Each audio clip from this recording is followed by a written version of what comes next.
One of the most interesting collections in the Ukrainian History and Education Center archives is that of Oleksii Balabas, an ordinary man whose extraordinary life in many ways encapsulates the history of Ukraine and Ukrainians in the first part of the 20th century.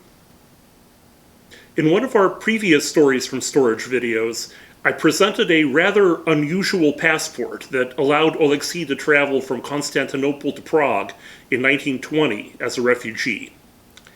Both Oleksii and his wife Yevgenia did not waste time while living in Prague, and this Stories from Storage is about how they both furthered their education while also working and raising a daughter. And it centers on these two unassuming little books. They're written in Czech, not surprisingly, and they list all of the courses that Oleksii Balabas took while attending Charles University in Prague. Charles University happens to be one of the oldest universities in Europe that's still in continuous operation. It goes all the way back to the 14th century. But its Faculty of Natural Science only came into existence just a few years before Oleksii and Yevgenia matriculated there in 1923.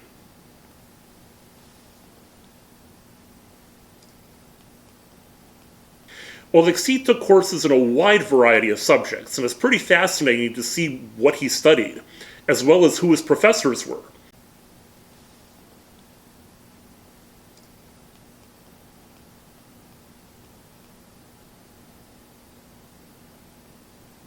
They included some of the most prominent Czech scientists and scholars of the day.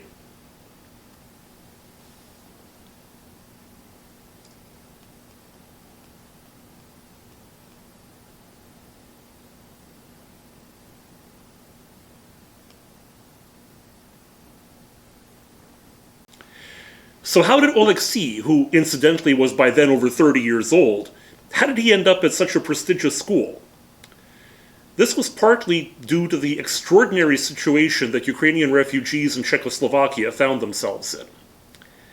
As a newly created democracy after World War I, Czechoslovakia tried to bolster its geopolitical standing not only by allowing in refugees and emigres, but actually welcoming and providing government assistance for them, especially for those from the former Russian Empire.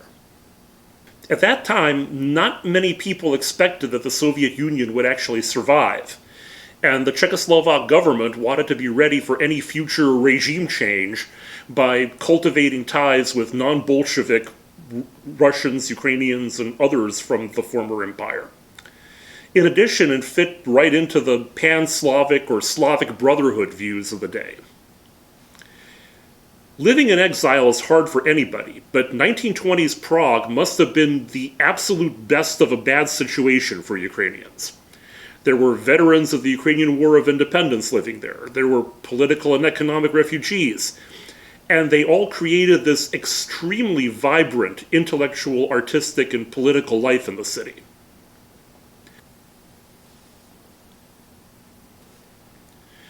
Oleksii Balabas went into the printing trade.